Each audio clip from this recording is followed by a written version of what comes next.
Hello friends, welcome back to Shiksha with Shalini.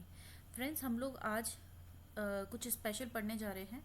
तो आज हम लोग क्या करने जा रहे हैं कि हमारे पास कुछ आरपीएससी के पेपर हैं। Let me tell you.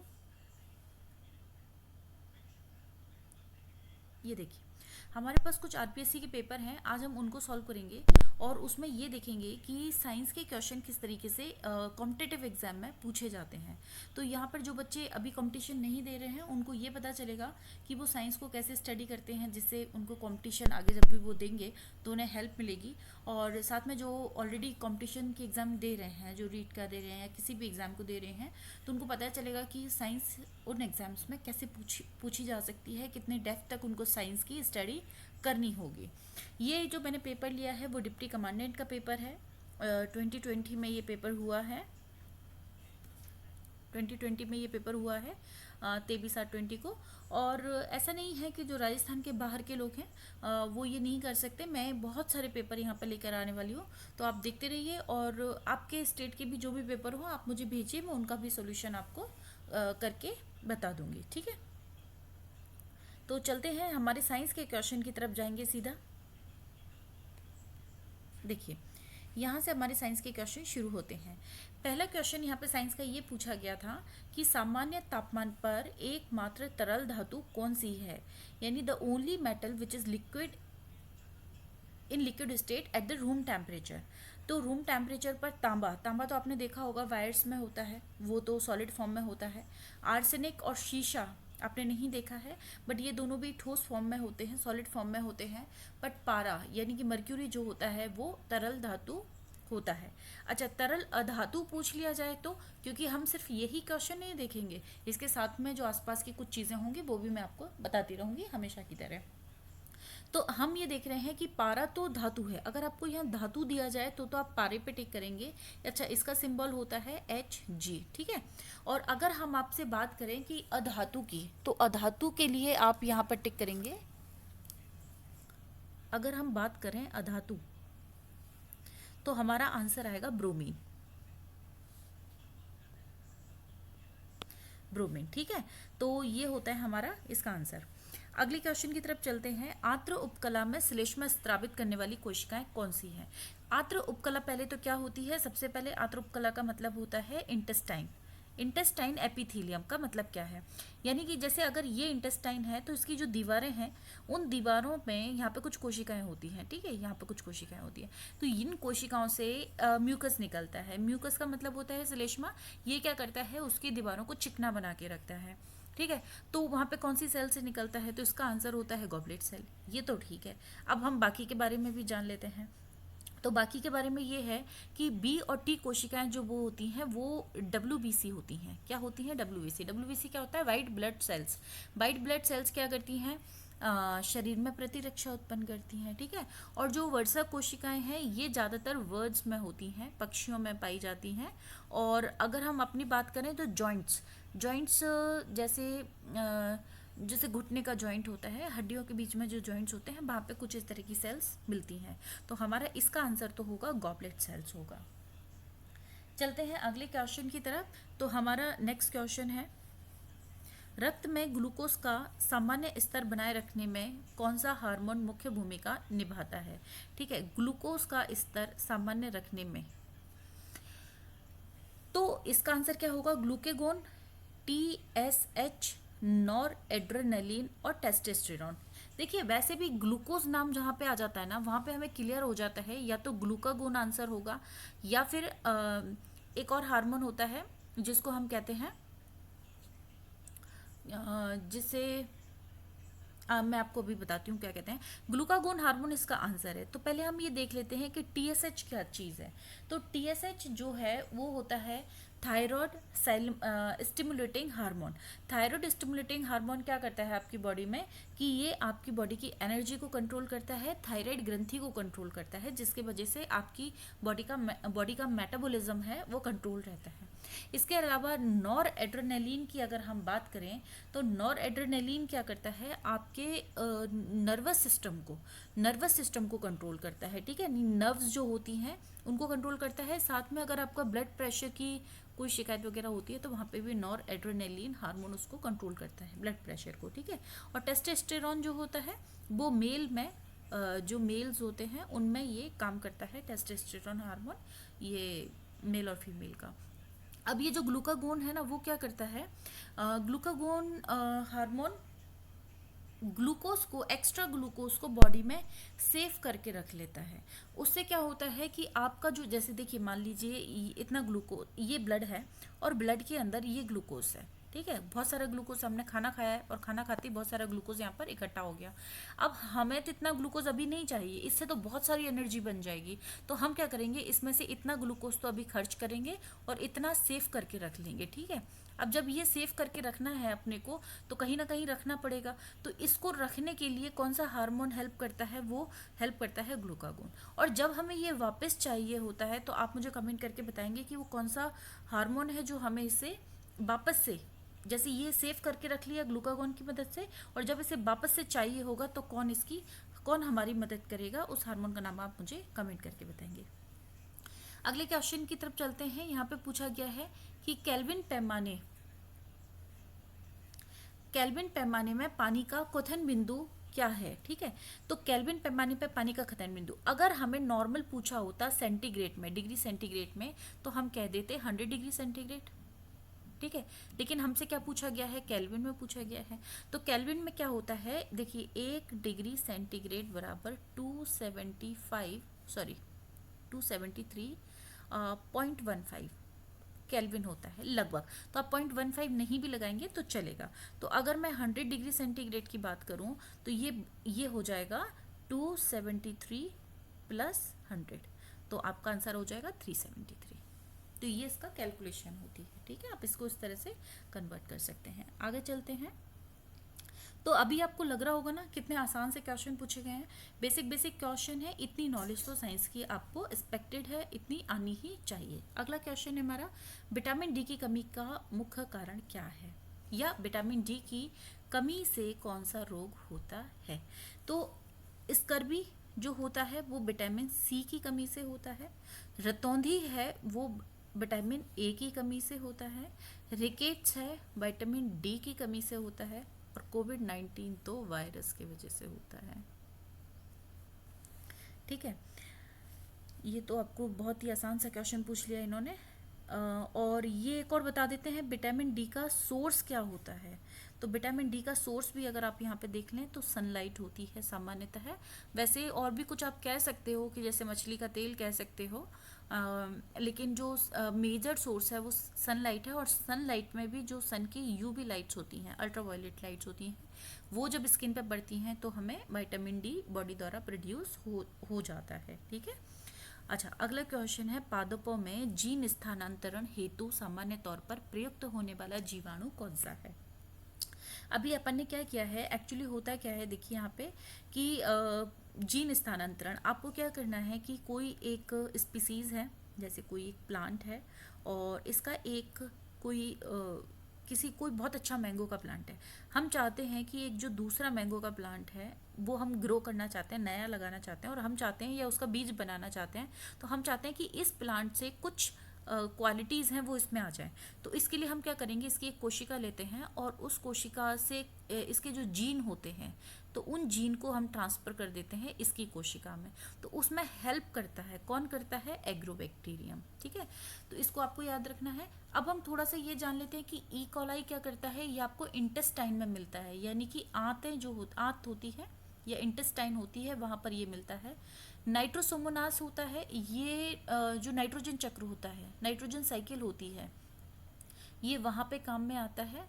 और ये जो सैल्मोनेला है, सैल्मोनेला, आप इतना नाम है ना इसका, जरा आप एक बार गौर करना कि एग्जाम में कैसे क्वेश्चन पूछे जाते हैं कि साल्मोनेला जो है वो एक बैक्टीरिया होता है। बस आप इतनी सी बात याद रखना कि जो साल्मोनेला है वो कोई वायरस नहीं है, कोई कृमि नहीं है, ये एक बैक्टीरिया है। अगर आप इतना भी याद रखेंगे तो आपको देखना आगे एग्जाम्स में किस तरह मदद मिल जाएगी। तो ये साल्मोनेला क्या चीज़ है, एक बैक्टीरिया है। और ये जनरली जो पेट की बीमारियां होती हैं, जैसे दस्त लगना या जिसकी वजह से पीलिया हो जाता है, इस तरह की कुछ बीमारियां होती हैं जो पेट की खराबी से होती हैं, वहाँ पे ये बैक्टीरिया जिम्मेदार होता है। अगले क्वेश्चन की तरफ चलते हैं। Professor Maheshwari professor S.C. Maheshwari कौन थे, इन्होंने अपना क्या योगदान दिया है, किस फील्ड में इन्होंने काम किया है। तो इनका पहले तो नाम देखते हैं। इनका पूरा नाम है सतीश चंद्र माहेश्वरी, सतीश चंद्र माहेश्वरी। इन्होंने बॉटनी में काम किया था, यानी कि पादपों में इन्होंने काम किया था। मिसाइल के क्षेत्र में काम नहीं किया, परमाणु और पर्यावरण के क्षेत्र में भी इन्होंने काम नहीं किया। इन्होंने पादपों पे काम किया। अब मजे की बात यहाँ पर ये आती है, चूंकि मैं राजस्थान से हूँ और ये भी जो है वो राजस्थान के ही हैं, ठीक है, इसीलिए क्वेश्चन राजस्थान के एग्जाम में पूछा गया है। तो इनके बारे में पता होना चाहिए, और भी कुछ चीज़ें हों इनके बारे में पढ़ लीजिएगा, क्योंकि राजस्थान के ही हैं तो जनरली सामान्यतः एग्जाम में पूछ लिया जाता है। उड़न गिलहरी और कृष्णमृग ये पूछ लिया है, लेकिन ये राजस्थान ज्योग्राफी के क्वेश्चन है। ये जो गिलहरी हैं वो हमारे सीता माता में पाई जाती हैं, और कृष्णमृग हैं वो हमारे कहाँ मिलेंगे, बताइए सोरसन में मिल जाएंगे, ठीक है। तो आप इनको छोड़ दीजिए, इसके आगे चलते हैं। प्रकाश रासायनिक धूम का कारण क्या है। तो देखिए, प्रकाश रासायनिक धूम यानी कि फोटो केमिकल स्मोक, इसका क्या कारण है। इसका कारण ये होता है कि जब सन आता है, सन से आती हैं लाइट्स, और वो कौन सी लाइट होती है, यूवी लाइट। यूवी लाइट जब पड़ती है किस पर, हाइड्रोकार्बन्स क्या होते हैं, जब कोयले को जलाते हैं तो जिसमें हाइड्रोजन और कार्बन होते हैं उनको हाइड्रोकार्बन कहा जाता है। जैसे एथेन है, मीथेन है, ब्यूटेन है, इनको जब जलाया जाता है, पेट्रोल है, डीजल है, कोयला है, इनको जलाते हैं तो उनसे हाइड्रोकार्बन ही निकलते हैं। जब हाइड्रोकार्बन्स निकलेंगे और नाइट्रोजन के ऑक्साइड्स निकलेंगे, ठीक है, नाइट्रस ऑक्साइड, नाइट्रिक ऑक्साइड जो भी निकलेंगे, अल्ट्रावायलेट लाइट इन दोनों से मिलकर एक धुंधला धुंधला सा बना देती है, ब्राउन कलर की लाइट चारों तरफ हो जाती है, ठीक है। तो इसे क्या कहा जाता है, प्रकाश रासायनिक धूम। प्रकाश तो हो गया सनलाइट की वजह से, तो वो तो वैसे ही दिख रहा है। प्रकाश और कहीं दे रखा है क्या, नहीं दे रखा ना, तो पराबैंगनी लाइट यहाँ वैसे भी आंसर टिक कर सकते हो आप। प्रकाश दिख रहा है तो पराबैंगनी किरण है, रासायनिक दिख रहा है यानी कुछ केमिकल्स भी होने चाहिए, तो वो केमिकल हो गए आपके नाइट्रोजन और हाइड्रोकार्बन, तो ये बनती है उसके कारण। ये एक तरीके का पोल्यूशन है। विश्व गौरैया दिवस, ये एनवायरनमेंट का क्वेश्चन है, बट कोई बात नहीं, हम देख लेते हैं। विश्व गौरैया दिवस कब मनाई जाती है, 20 मार्च को मनाया जाता है। अब आप मुझे आंसर करेंगे कि 22 मार्च को क्या मनाया जाता है, ठीक है। तो 22 मार्च को आप मुझे कमेंट करके बताना, बाकी 20 मार्च को विश्व गौरैया दिवस कहा जाता है। इसके अलावा अगर आप मुझे ये भी बताएंगे, एनवायरनमेंट डे 5 जून को मनाया जाता है, 2 अक्टूबर को गांधी जयंती मनाई जाती है, नहीं, आप दिवस के हिसाब से बताइए, दिवस के हिसाब से 2 अक्टूबर और 12 जनवरी को क्या मनाया जाता है। ओके, अगले क्वेश्चन पे चलते हैं। शुष्क बर्फ क्या होती है। शुष्क बर्फ ठोस कार्बन डाइऑक्साइड होती है, ठीक है। जब CO2 होती है उसको हम बहुत ही कम तापमान पर लेकर जाते हैं तो ये ठोस में बदल जाती है। पहले गैस के बाद लिक्विड, लिक्विड के बाद ठोस में बदल जाती है। वैसे ये लिक्विड में नहीं बदलती, गैस के बाद सीधे ठोस में आ जाती है, तो ठोस में बदलते हैं तो ये बन जाती है, इसको कहा जाता है शुष्क बर्फ, क्योंकि इसका तापमान बहुत कम होता है, ये काफ़ी ठंडी होती है, इसलिए इसे बर्फ कह दिया जाता है। आगे चलते हैं। जल का अधिकतम घनत्व कहाँ होता है, तो इसका आंसर होगा 4 डिग्री सेंटीग्रेड पर, ठीक है। वैसे ही क्वेश्चन काफ़ी कॉमन है, यही पूछा जाता है, इसमें और कोई क्वेश्चन सामान्यतः घनत्व से संबंधित नहीं पूछा जाता। जहाँ घनत्व पूछा जाएगा जल का, तो मान के चलिए आंसर 4 डिग्री ही होगा। और यही कारण है कि मछलियाँ जल के अंदर रह पाती हैं, क्योंकि ये क्या होता है, इसका घनत्व ज़्यादा हो जाता है और बर्फ़ यहाँ पर तैरती रहती है, और इसके नीचे का पानी का तापमान 4 डिग्री बना रहता है।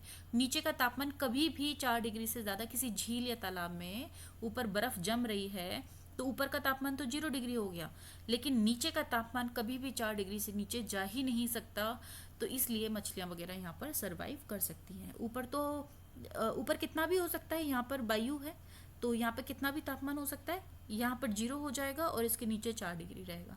तो ये हमारी प्रकृति का कमाल है, ठीक है। एक क्वेश्चन और देख लेते हैं। एकल कोशिका प्रोटीन का स्रोत क्या है। तो देखिए क्या होता है, मछली में प्रोटीन होता है, सबको पता है, दूध में भी प्रोटीन होता है, तभी मम्मी पिलाती रहती है कि भाई दूध पीना चाहिए, वॉटेवर, दालें खाना चाहिए, प्रोटीन का सोर्स है। जो लोग वेजिटेरियन है वो दूध और दालों से ही काम चलाते हैं, जो नॉन वेज हैं वो मछली से भी प्रोटीन प्राप्त कर सकते हैं। स्पाइरुलिना के बारे में हमने ज़्यादा नहीं पढ़ा है, लेकिन स्पाइरुलिना एक ऐसी एकल कोशिका होती है जो प्रोटीन से रिच होती है, और इसमें लगभग 55% या इससे भी ज़्यादा प्रोटीन पाया जाता है, ठीक है। स्पाइरुलिना में बहुत प्रोटीन होता है। आगे चलते हैं और देखते हैं क्या इसमें क्वेश्चन साइंस के, हाँ जी हैं। मिट्टी के घड़े में पानी के ठंडे होने का क्या कारण है, तो इसको इंग्लिश में देखिएगा आप, इसमें एवेपरेशन आंसर आएगा। ठीक है, एक मिनट रुकिए, पेंसिल लेने दीजिए। यहाँ पे एवेपरेशन आंसर आएगा। अगर यहाँ पे वेपराइजेशन आंसर होता है ना, वेपराइजेशन, तो आंसर नहीं होता। इसमें एवेपराइजेशन होना जरूरी है, इसलिए मैंने कहा था इंग्लिश में देख लेना है इसको। एवेपरेशन, देखिए दोनों में क्या डिफरेंस है कि जैसे यहाँ पर कोई भी पदार्थ रखा हुआ है, मैटर है, तो अगर इसकी सतह से वाष्पन होता है, यहाँ से कोई चीज़ भाप बनकर उड़ जाती है, ठीक है, गैस अवस्था में बदल जाती है, तो ये तो होता है एवेपरेशन। और अगर ये पूरी की पूरी वाष्पन, मतलब जैसे ये कोई पदार्थ है और पूरा का पूरा गैस अवस्था में बदल गया, तो ये तो होगा वेपराइजेशन। और केवल सतह से होता है तो वो होता है एवेपरेशन। कपड़े सूखने का कारण एवेपरेशन। ठंडा, जब पसीना होता है और हम एकदम हवा में आते हैं तो ठंडा ठंडा फील होता है, वो एवेपरेशन उसका कारण है। मिट्टी के घड़े का पानी ठंडा हो जाता है, उसका कारण भी एवेपरेशन होता है। कोई भी चीज़ ठंडी अगर हो रही है तो उसका कारण एवेपरेशन होता है। चलिए अगला क्वेश्चन देख लेते हैं। रक्त हिम की घटना क्या होती है? एक्चुअली क्या होता है, जो बर्फ होती है, सॉरी, देखिए बर्फ होती है, बर्फ कभी कभी लाल दिखाई देती है, इसे रक्त हिम कहते हैं। ब्लड स्नो भी कह सकते हैं, पिंक भी हो सकती है, बहुत सारी हो सकती है। हाँ जी, तो इसमें क्या किसके कारण होती है? क्या वहाँ पे कोई जीव मर जाते हैं, उनका खून इकट्ठा हो जाता है इसलिए होती है, या अम्लीय वर्षा के कारण होती है, शैवाल के कारण होती है, या लोह तत्व के कारण होती है? तो देखिए मृदा, जो लाल मृदा होती है ना, लाल मिट्टी, वो लाल क्यों होती है? लोह तत्व के कारण, यानी कि आयरन एलिमेंट्स के कारण। लेकिन ये जो हिम है, हिम यानी स्नो, बर्फ जो है, वो लाल किस लिए होती है? शैवाल के कारण। इसके अंदर जो शैवाल होती है ना, उसका नाम होता है क्लेमाइडोमोनास निवेलिस। क्लेमाइडोमोनास निवेलिस इसका नाम होता है। उस शैवाल के कारण ये जो स्नो होती है वो रेड हो जाती है। अगला क्वेश्चन है, विद्युत परिपथ हेतु किरचॉफ का प्रथम नियम। किरचॉफ का प्रथम नियम कहता है द्रव्यमान संरक्षण पर आधारित नहीं है, माफ कीजिए, ये आवेश संरक्षण पर आधारित है।